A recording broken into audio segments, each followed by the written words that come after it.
Om Namo Bhagavate Vasudevaya. Om Namo Bhagavate Vasudevaya. Om Namo Bhagavate Vasudevaya.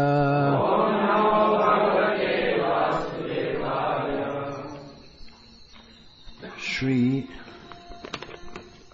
Vishnu Sahasranama. Next name we have to take up is name number 419, Kalah, which means time. Kalosmi, Krishna says in Bhagavad Gita. When Arjuna asks who he is, he says, I am time.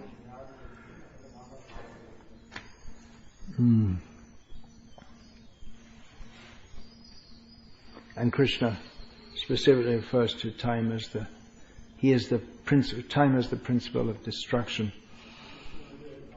Time is one of those phenomena which everyone knows what it is, but no one knows what it is. If you try to define it, it's very difficult to define. There are some other things like that, such as, everyone knows, if we say the mind, we have an idea. Everyone has an idea when we say the mind, but if we try to understand it more clearly and deeply, we'll find it's very difficult to define it. And there are several phenomena like that. And actually anything, if we try to understand what it is, we can only understand anything or any phenomena in relation to others. For instance, if you say, what's this? Well, this is a table. What is a table? It's an object formed in a certain way for placing things on. A specific way to describe what do you mean by other things? And then you just go on and on and on, and you go on ad infinitum. There's that, which philosophically we can understand there is some basic substratum of everything. That is Krishna. That is specifically as Brahman, his impersonal feature. Time is also described in Shastra, in Srimad Bhagavatam, as the impersonal feature of the Lord. Very difficult to define, and theoretically it doesn't exist at all. Just like, for instance, the same as a point in space. As soon as we conceive of it, or if we try to draw it on a piece of paper, then it has some dimension. So, it doesn't exist. A point has no, we can say it's a location, but as soon as you say it's in a specific place, then it's occupying some space and is not a point. Of course, we think of a point as something very small, but in the complete definition, or the mathematical definition, it has no dimension whatsoever. So similarly, time, as soon as you say this moment in time is gone, a moment is so, you can't define it at all. Another strange thing about time is that whatever is in the past is fixed, it can't be changed whatsoever. And whatever's in the future, beginning from one moment in advance, there are unlimited possibilities about what could happen. So it's all very mysterious. We take it for granted, but everything happens within time and also within space. Einstein, who Rasaraj Prabhu once said to me, was matter realized. But I wonder how you can be matter realized without being God realized, because matter is dependent upon God. But then matter, ultimately matter is dependent on, it's another thing. What is matter? It all rests, it's all a manifestation of the impersonal Brahman. And Einstein spoke of space-time continuum, that space and time are the same thing, although we can't imagine them being the same, but they're actually the same. Everything happens within space and time. There can't be space without time. There can't be existence without time. There can't be time without matter. So these are all very perplexing philosophical subjects if we try to understand. At some point in time, if I get round to it, one of the several things I'd like to investigate philosophically, see what all the different people say about it. One very big topic is time. It's inconceivable. It's actually inconceivable. We just take it for granted, but it's inconceivable. Presumably, according to the scientists believe. Oops, you're not supposed to say that in science. But anyway, they believe in the theory of the Big Bang. So before the Big Bang, there was no time. There was no time, and there was no space. It's inconceivable how there could be such a state. But then, in no time and no space, nothing exploded. If there was no space, then there can't be time also, because even, at least in this world, time is contingent upon movement, which our friends, the scientists, discovered, but which was stated in the Srimad Bhagavatam. The smallest measure of time is that in which it takes an atom to cross another atom. Of course, theoretically, that could be further divided into units of time. It's all avang manasagochara. It's beyond our ability to understand or properly describe. But time is Krishna. That's it, simple. Which we cannot understand. And even if we attempt to understand the question of what is time, probably from the outset, if we are honest about it, we'll understand that it's inconceivable and we'll never be able to understand it. Because the very concept of time is beyond our ability to understand. Again, we just take it as a very ordinary thing, but as soon as we start to think about it, we find that it will always be beyond our ability to understand as we are within it. And it's so much intrinsic to our existence as we understand it. So there are two ways philosophically it's a big discussion here. There are two ways philosophically or we can see two philosophical conclusions, at least I can see two philosophical conclusions at the end of this. That either all existence is illusory and therefore the ultimate state of existence is where there's no space and there's no time. That's where all the Buddhists were there before the Big Bang. They were all just being non-existent. Well, anyway, there are different Buddhists, and anyway. We can say that at least in this Kali Yuga that Buddhists have perfected the art of mental speculation. They're really the various schools of Buddhism are champions. They're really expert mental speculators. They come up with some really far out, to use that hippie term, mental speculations. So either there's nothing or there's Krishna. Well, there's the impersonal, you can say the impersonal Brahman. we accept there is Krishna. Either there's no meaning or there is meaning. And what is the meaning of Krishna? Love is supreme. So Kalah, in material existence, Krishna is Kalah, the principle by which everything comes into being, everything is sustained and everything is destroyed. These are all actions within time.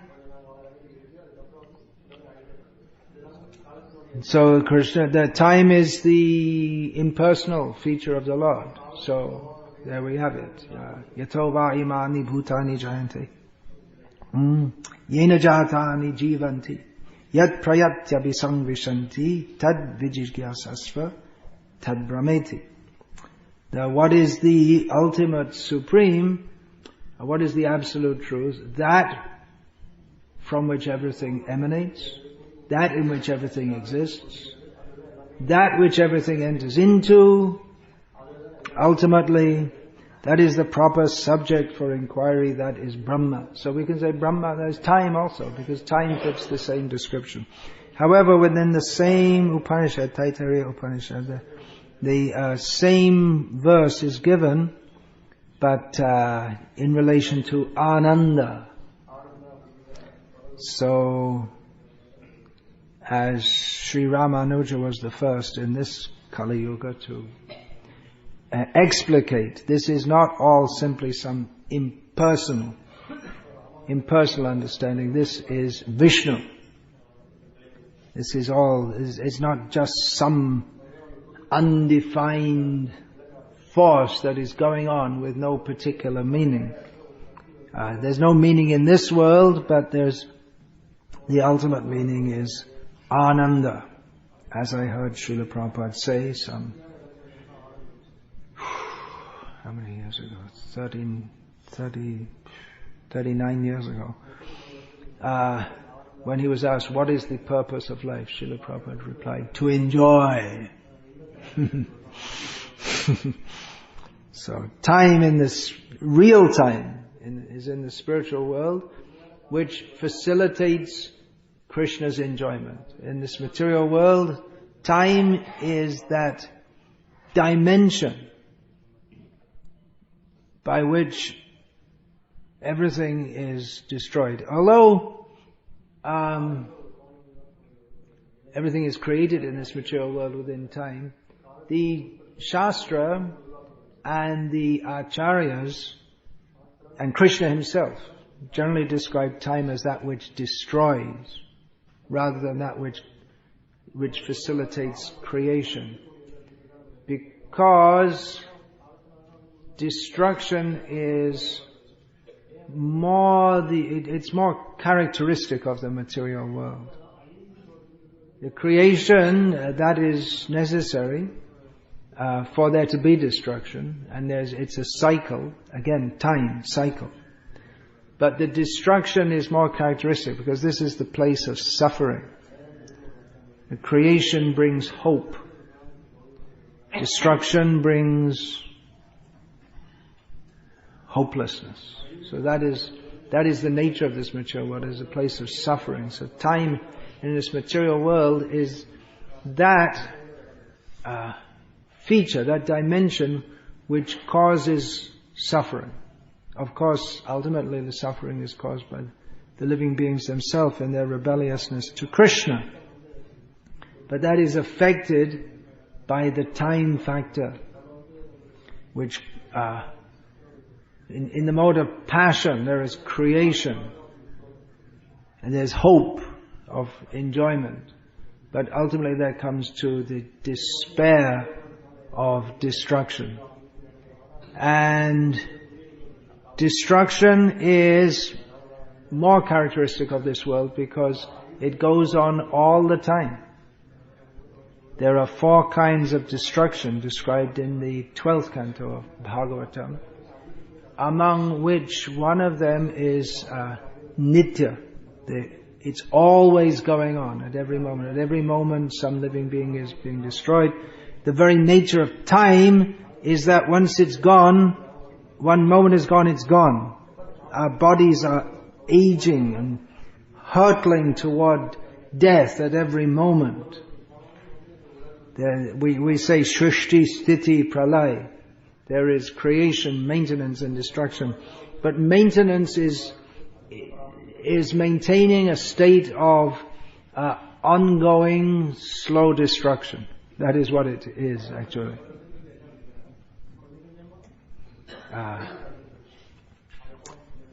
So that is typical of this world. But the spiritual world, time is also there. But there's no destruction. Time is the medium that facilitates Krishna's pastimes. And Krishna, this I saw in a book written by a Christian theologian as a retort to Dawkins and company. There are many books being written, or have been written in the last few years. So in that, he wrote that we have to accept, if we're going to accept the definition of God, there are some things that God can't do, and one of them is to change the past. Let's think about that one. Oh. I think a cat's on the VSN over there. Little kitten. Have some milk. Sounds like the kitty's looking for milk. Looking for her mother, probably.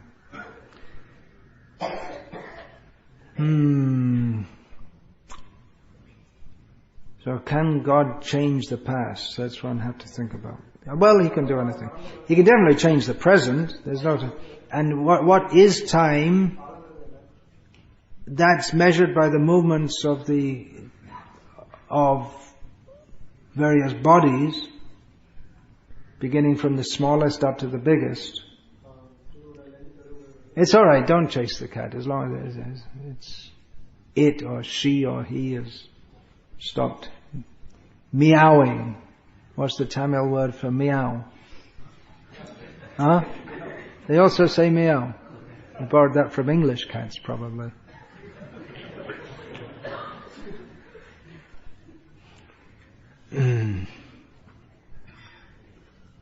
Or maybe the English cats borrowed it from Tamil cats.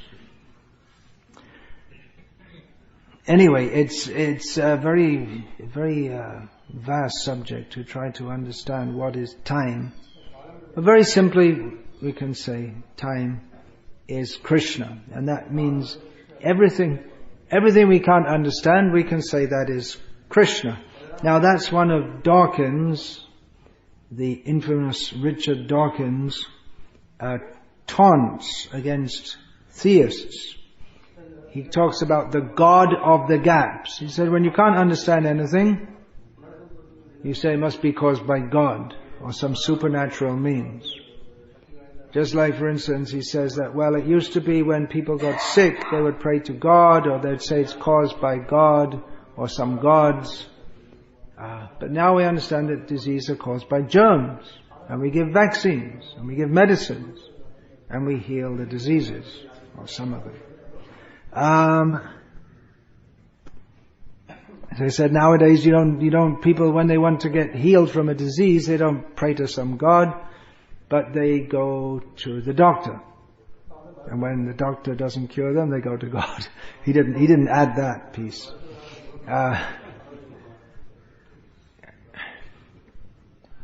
So he talks of the God of the gaps. So we don't understand how something works, we say it's done by God. Stop chasing the cat and come and listen to the class. He can't hear because he's listening to some other class on here. Yes.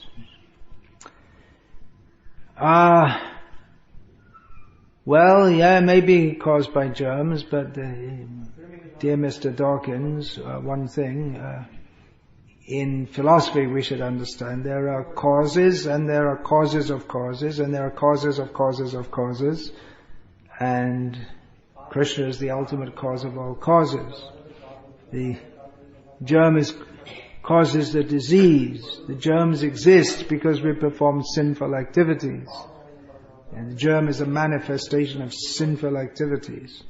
And of course, not all diseases are caused by germs. I was seeing something Dawkins was talking about how, the people, they go for all these different kinds of cures, they don't trust science, all the diseases are caused by germs. He doesn't even know any basic thing. There are many diseases which are not, according to modern medicine, caused by germs at all.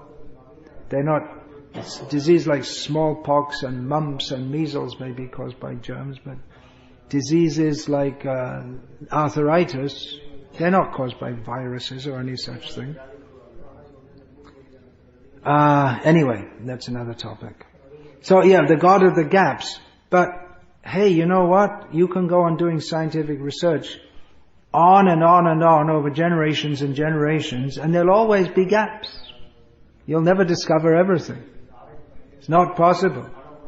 It's the very nature of knowledge in this world is that it cannot be all-inclusive, because as soon as you understand something, then you want to know what's the cause of that, what's the nature of it. And you may think you've understood it, but then after some more time you understand, well, you didn't understand it. Just like so-called atoms, for instance. They're called atom, the derivation of that word, it means the smallest possible particle. But then they understood it's not, what they thought was the smallest is not the smallest. And yeah, it was thought that physics was a closed subject. All the basic principles are understood. Actually, atoms, the existence of atoms weren't even verified until the beginning of the 20th century by Albert Einstein, by the way, what they call atoms. So, whatever we think we know, then later on we find we don't know, and it goes on and on and on and on, because for every cause, there's another cause. But even in logic, there cannot be an infinite regress in the real world. Maybe in the imagination there can be. That's another term which everyone knows what it means, but no one can really define it. Consciousness. That's another term. So, the infinite regress cannot exist in reality. So again, either we go to shunyata and say, well, everything is nothing really exists, or we come to sarva karana karanam, which is, anyone? Krishna! Come on, you're supposed to know that.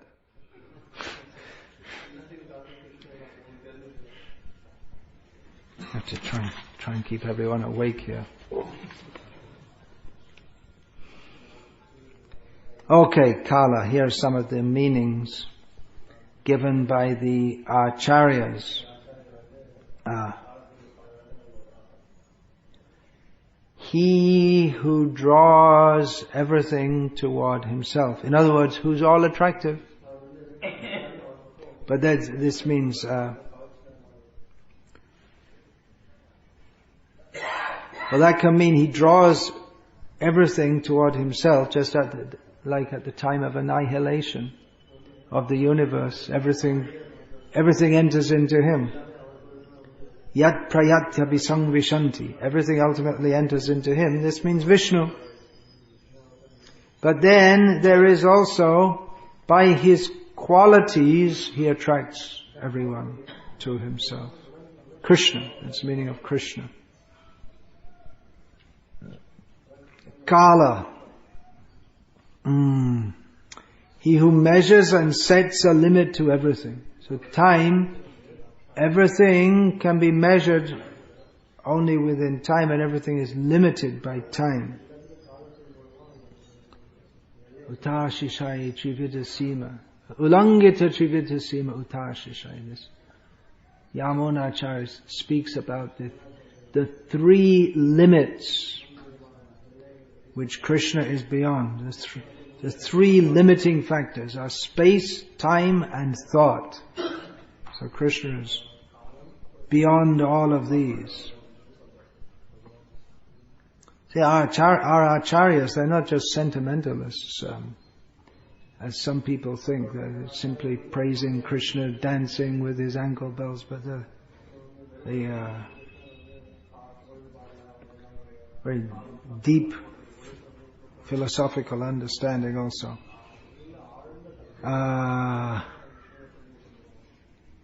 Kalah kalayatamaham, Krishna says in Bhagavad Gita. This is Shankaracharya, he gives this as a reference. That which gives a limit to everything. Everything in this world is limited. However powerful one may think he is, then that is limited by time. It will come to an end. That's why Hiranyakashipu, he wanted to be immortal. And there's no meaning to being all powerful unless you're immortal. You can control, theoretically someone can control the whole world, but it must come to an end. All things must pass. Famous words from the Bible. All things must pass. But Krishna doesn't. Krishna doesn't end. Every existence must end, but Krishna doesn't end, so he is the principle governing that which limits everything else. He is when we say the principle, we mean that which makes it exist, that is non-different from it, that without which time cannot be, that is Krishna. So Kala is also a term often used in Sanskrit literature and in the vernacular Indian languages, which are based on Sanskrit also, to mean death,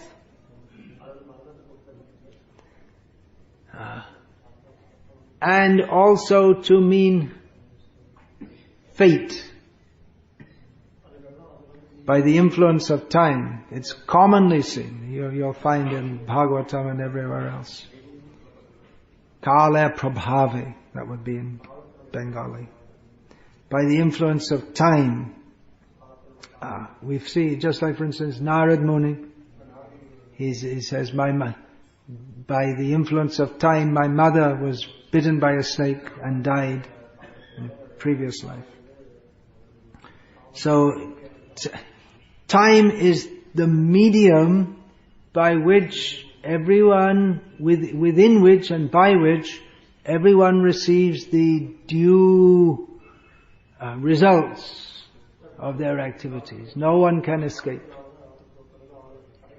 Whatever we do good, whatever we do bad, that result will come. So if we're thinking, well, I'm doing good, but I'm suffering, why is that? Don't mind, you'll get your good result in the future. And if you're doing bad and thinking I'm getting away with it, don't think you can get away. Time will catch up with us. And also time, there's so many aspects of this. Time is unpredictable. We don't know what will happen in future. Just like there must be many people in Syria now who probably can't believe what's going on. They spent their life quite peacefully, and then just in the last few years the whole country's been completely chaotic and full of violence. So many deaths. There's probably no one in Syria who's alive, who doesn't have a relative or friend, at least one who's been killed or maimed.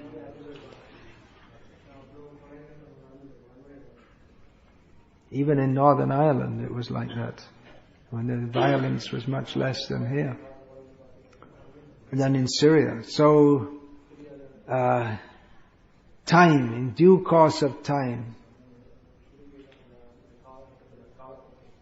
time catches up with us. Time caught up with Duryodhana. He thought, I'll send the Pandavas to the forest, and then one more year incognito. And then within that time my position will be very strong and they won't be able to do anything. But the time came, and they came back. And then he had a problem. Time caught up with him. Time catches up with everyone.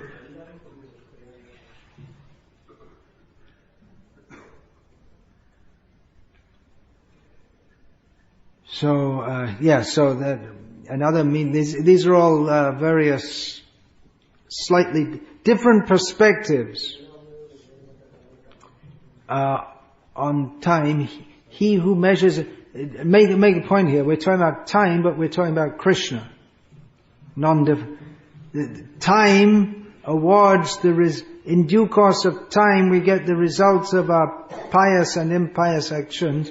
That is ultimately Krishna. It's not just some impersonal force. This is the point to be understood. He measures, he sees everyone's karma and he gives the result in due course of time. When everything is as Krishna sees, just when it is at the right point, just like a boil. I'm going here because it becomes big and it just comes to a point and it bursts. Just the point comes when the pain becomes intense, then it bursts, becomes pakka in some Indian languages, and then it bursts. So that's the nature of time. We can see in the world at the present time things are just cooking up, and the explosion is to come. Yeah. In the course of my research for Sri Bhakti Siddhant Vaibhav, I read some newspaper articles from the late 1930s in English, and it described how the clouds of war are again gathering over Europe. They knew it was coming. It was just obvious to everyone there's going to be a war, a huge war again. And it was as if they could see, just like you see the clouds gathering and then the lightning and the thunderstorm, you know there's going to be rain. So in the same way they could see, but they couldn't stop it. And it looks like it's the way that it's going again now. There's the Western countries provoking Russia, although they say Russia's provoking them. Who's to say? What's the truth? Find out after the war. If there's anyone left to write the history, that will become the truth, whichever side they were on. As Winston Churchill said, history will judge me kindly because I intend to write it. And he did. He wrote a history of the Second World War. And guess what? He was one of the heroes. One of the main heroes. So in the nature of time, also some people are elevated and considered to be very great. Some people are, and their contribution isn't recognized. It may be in many fields that someone who doesn't do much work gets the credit for doing something, and someone else who does all the work hardly gets any credit. And we often find that people who don't do the work, but they manipulate so they get the credit. We see in our own Krishna conscious movement also, there are so many devotees who have done tremendous service, but hardly anyone knows them, nor are they advertising themselves. And there are others who every little thing they make sure everyone knows, and they exaggerate it. But Krishna knows. And there's a story from the New Testament, Jesus, he said that there were these people giving lots of money in the temple. They're making a big show of it, how much money they were giving. And there was a poor widow, she had only very little money and she gave almost all of it, and no one cared for her. It was only a very small amount, but for her it was a lot. And Jesus said, telling this parable, Jesus told many parables, that those who made a show of giving and made sure everyone knew how much they were giving, they got their reward in this world, but the widow will get her reward in heaven. They already got there. By giving charity, they wanted some reward.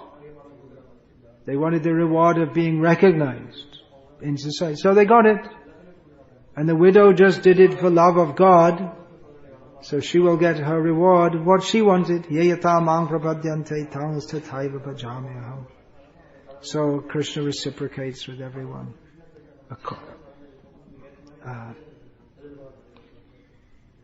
These are all. When we understand that time is Krishna, is not just some impersonal thought. Well, in one sense it is. It's stated to be the impersonal representation of the Supreme Personality of Godhead. But it's completely entwined with His, it's inseparable from His consciousness of understanding everything and everyone.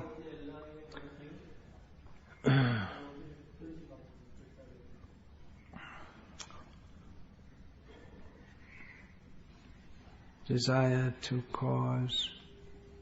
Yeah.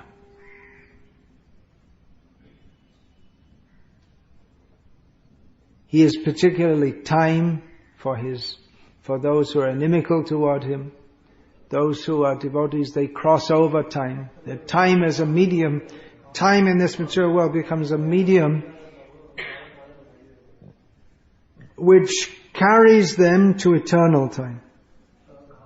And for materialists who have so much ambitions, who identify with themselves with the body and all the possessions that they think they possess, then time is death. Mrityu sarva haraschaham. Krishna's form of death takes everything away.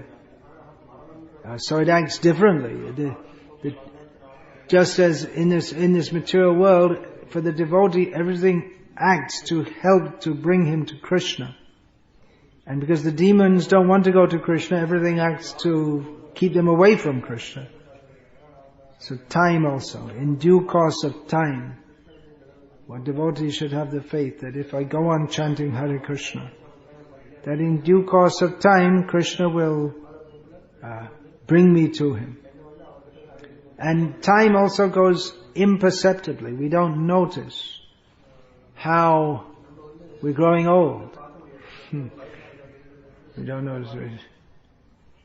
We don't, Srila Prabhupada gave the example of, we're in a plane. This is obviously an example which he gave from his own experience. At one point in his life he started regularly traveling by plane.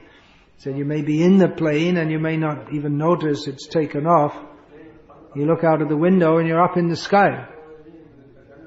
It was on the ground. Oh, we're already so far up.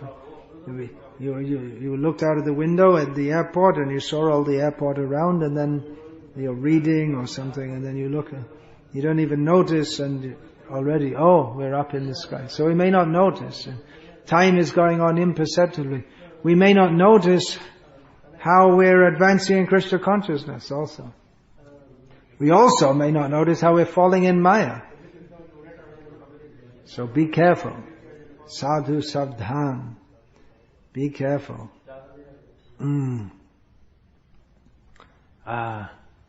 Time imperceptibly takes away our life. We don't realize, oh, now I'm so old. What happened to my life? Where did it go? It's gone. You can't bring it back again. We should use the time that we have. Utilize the time.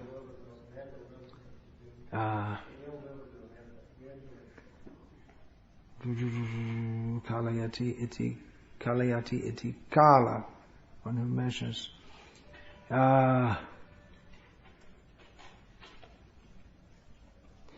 Another meaning of Kalah, which is absolutely clearly appropriate to Krishna. Kalah means Krishna. Krishna means black, Kalah means black. It's a common word in at least North Indian languages. Kalah means black. And specifically, at least according to the dictionary definition, it means deep bluish black. So there you go. Krishna is Kalah. Generally, if we call someone Kalah, that may be some kind of insult. Or it may mean something very because of the aura. We say someone, they're in a black mood, or they have a black face. At least in English, it means they look very depressed. That's because of the aura. That when someone becomes depressed or in tamagun, then the aura around them becomes very dark blue or black. But Krishna is Shyama Sundara, beautifully black. So there are some thoughts about Kalah. It is a major topic which someone could spend their whole life researching and you'll never come to an end of it, because, well, we will, because Kalah will bring an end to it. But the topic itself, we can't come to the end of it unless we accept Krishna. That's all. Alright, this much we understood. By our philosophical speculation, we could investigate this topic, the ins and outs, the ups and downs, the sideways, the backs, the forwards. But ultimately we have to accept that this is a principle that is beyond our ability to understand. And yet we take it for granted. The next name given is Parameshti. Baladeva Vidyabhushan gives the meaning of this as he who removed the burden of the earth. I didn't give Baladeva Vidyabhushan's meaning for Kalah because it's the same as which the other acharyas do. But this is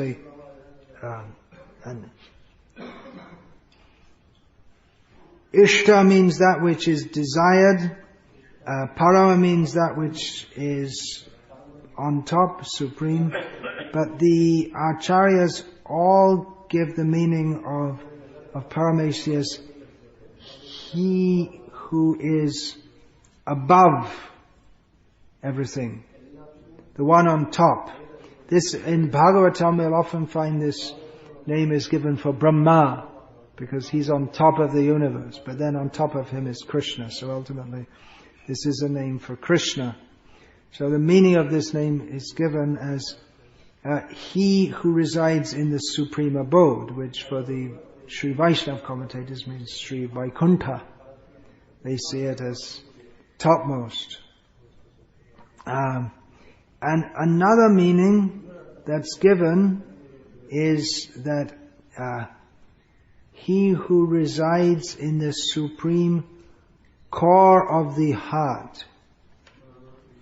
Now that's something else which could be investigated. There are descriptions in the Upanishads, in the Bhagavatam, throughout Shastra, of the sky in the heart. Bhaktivinoda Thakur also speaks about that. Hrid Gagan, the sky of the heart.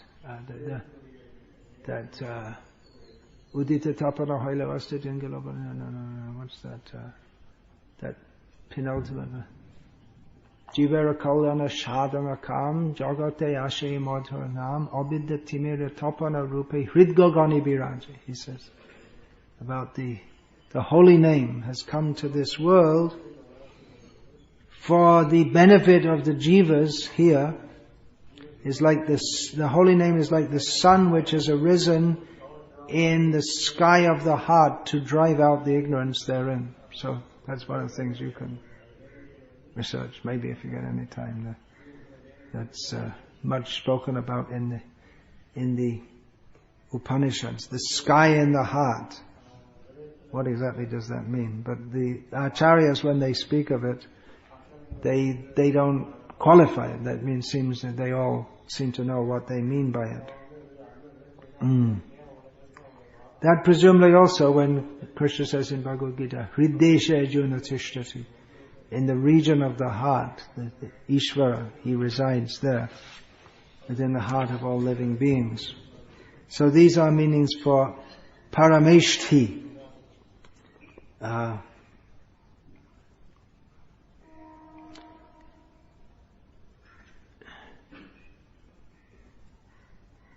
Then the next name, Parigrahah.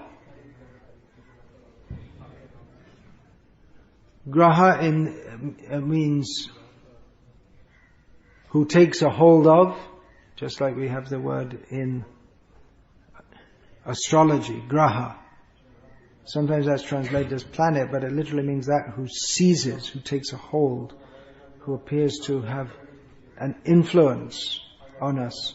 So one who takes hold of or who receives. And Pari gives the meaning of all around or everything. Baladeva Vidyabhushan gives the meaning, the demigods are not supreme, but Krishna is the supreme personality of Godhead. How he gives that derivation, as with many of his names, many of the meanings Baladev gives, he doesn't explicate how he comes to that. We can say that the demigods, they are concerned with influencing, each one of them has some influence on certain areas. They have jurisdiction over certain areas of universal management. But Krishna, all around, Krishna oversees everything. So he's supreme. So that's one of the meanings given by the Acharyas. He has everything in the universe under his control. He's got in English we say if someone has a hold on something. So he has a hold on everything. It means he's in control of everything. Not just a little department here or there, or even a major department. Even some demigod may be in charge of some major department. Ultimately, Krishna is in control of everything. Another meaning is that he accepts that everything comes to him. So he takes everything or everyone with him. And the example is given of Sri Ramchandra Bhagavan. When he left this world, he took all the residents of Ayodhya with him. And Krishna also, although none of the acharyas give this here, when he was in Vrindavan, he showed the residents of Vrindavan the Vaikuntha world and showed them they're all going to go there. So he takes everyone with him. And if we take the meaning of Kalah to be the destroyer, then he also takes everyone. Either you take them, everyone is taken out of this body, out of their present body. And he ultimately takes them, he takes everyone out of their present situation, either to another material situation or to the spiritual situation. But everything happens within him, by him. There are several verses in Shastra, including in Bhagavatam, which use all the grammatical cases, that everything is done within him, by him, for him, to him, under him, all by his command. Nothing is independent of Krishna. So he takes all with him. Those who take shelter in him, they can do so, or those who are devotees, let's put it simply, they can catch him in all different ways. He's approachable in all different ways. By Shravanam, Kirtanam, Vishnu, Smaranam, Padasa. All the senses can be engaged and we can catch Krishna. He agrees to be caught by all these different methods. Not exactly by Shanta. Well, he makes himself available also to the in Dasya Rati, in Sakhya, Vatsalya, Madhurya, Krishna, in all different relationships. Devotees can catch him also. They can catch him. He will agree to be caught in the heart of the devotee. Also, Krishna, he accepts the offerings of the devotees, Patrang Pushpang Palang Tayam. Wherever we are, if we offer with love and devotion to Krishna, he will accept it. He doesn't say, I'm already full, I had so much to eat already. So many people are offering. So many people are offering, I've got indigestion, it's too much. But Krishna can accept, he can go on accepting. Yeah. He never says no. We have limited capacity. Krishna has unlimited capacity to accept not only the offerings of food of his devotees, but the love of his devotees. As limited living beings, we have a limited capacity. How many people can we know and reciprocate with? Directly. We may say we love everyone, but we can't directly enter into a relationship with more than a few people. But Krishna can and does. So he accepts everyone. It means he's ready to accept everyone into a personal relationship. He had 16,108 wives. And he was intimate with every one of them. He was spent most of his time every day with each of the wives. That's possible for Krishna. Not possible for everyone. So, what other points are here? He also accepts everyone. This example is given of Rama. He doesn't consider what is someone's social status.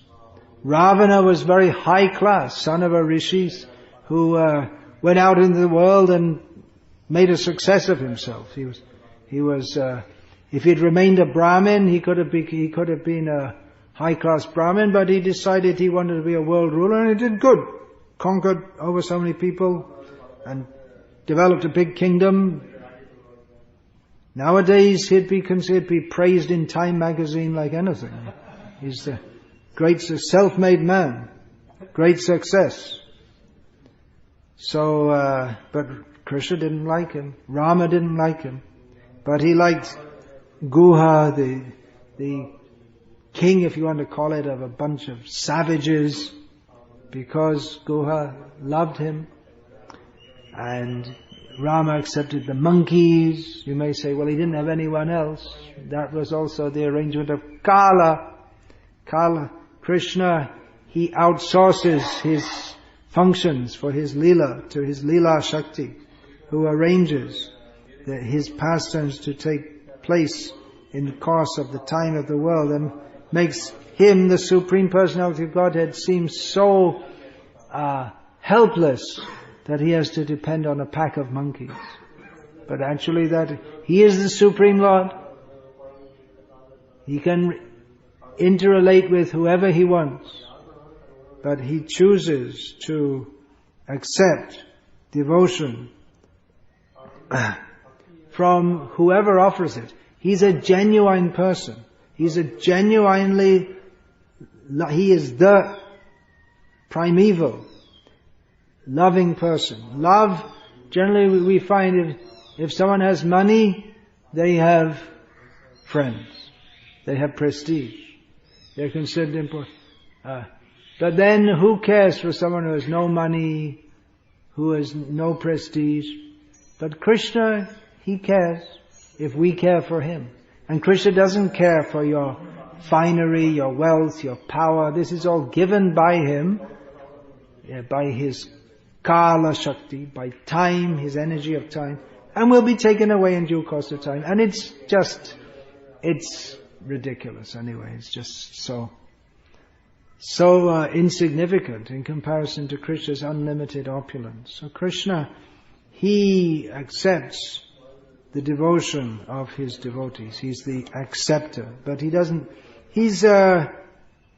although this name is given, he's an all-around receiver, acceptor, but he's discriminating also.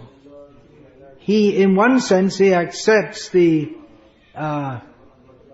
the sinful activities of impious beings, in one sense, because he responds to that by, not directly, but through his external energy, he awards punishment.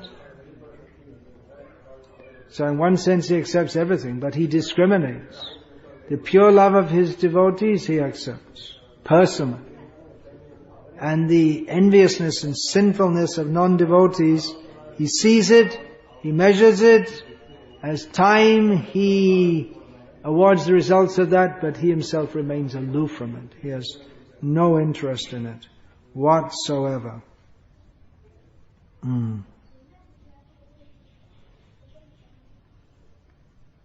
Yeah. Parigrahah. So for the devotees, although he accepts everything, they give everything to Krishna. They know that everything is meant for him. They give everything to him. And in this way, he is the sole refuge for the devotees. Hare Krishna. I'll finish there today. Time is up. Hare Krishna. Any points about this? Yeah.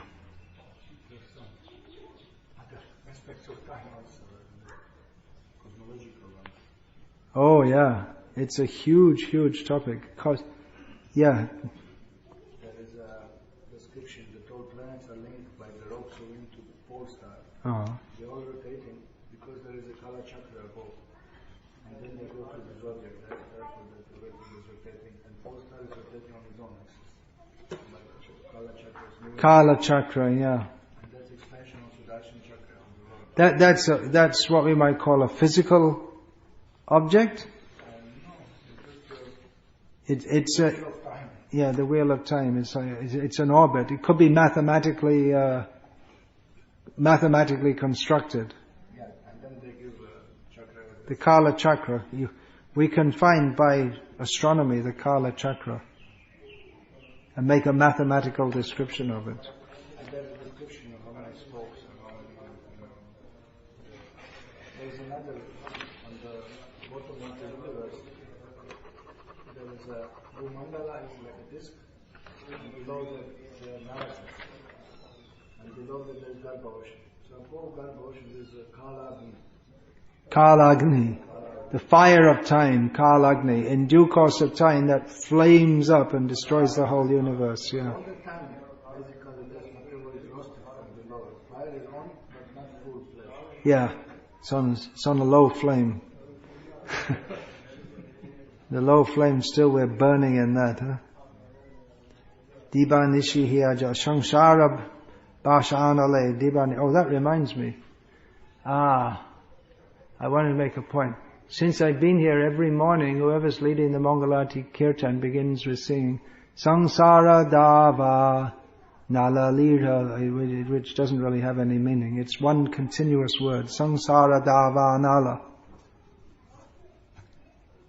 You have to say it as one word. Otherwise it's something like saying, Go Kulachandra. You have to say it together. Okay, I hope you got that point. Yeah, okay, so we'll finish here now. All glories to His Divine Grace, Srila Prabhupada. Hare Krishna.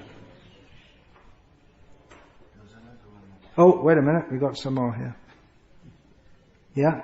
The relative time of Brahma, time of Manu, time of different planets, and those connections to the consciousness also. The more you have pure, the time becomes eternal longer. The more you are conditioned, like for animals, they have a shorter lifetime, and time in hell is the shortest.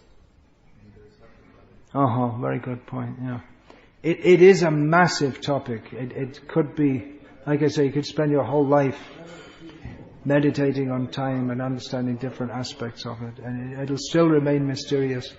And it's one of those subjects, the more you delve into it, the more you understand, the more you find there are aspects of it that you won't understand. So you can end up being the world expert on time and know more about it than anyone, and yourself realize that you know very little about it at all, because it is such a mysterious topic. We don't usually think of that.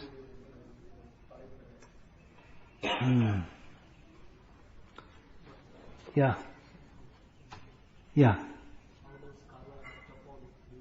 How does Kalah act upon devotees? Well, I already touched that slightly in the class, but Kalah in this world facilitates the devotee's transition from this world to the spiritual world. Whereas for materialists, it facilitates their ongoing incarceration within this world. That's it in brief.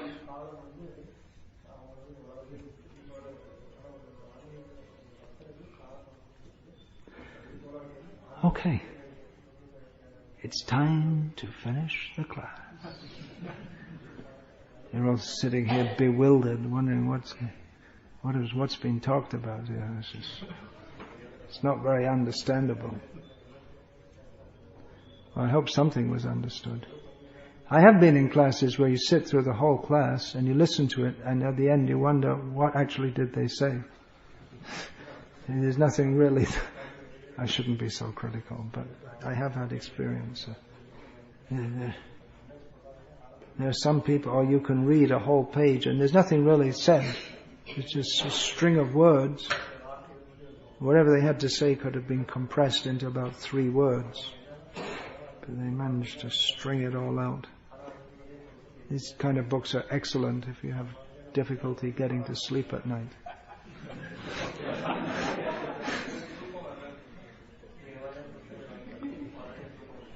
Soporific stories. Okay, Hare Krishna. All glories to His Divine Grace, Srila Prabhupada. Hare Krishna.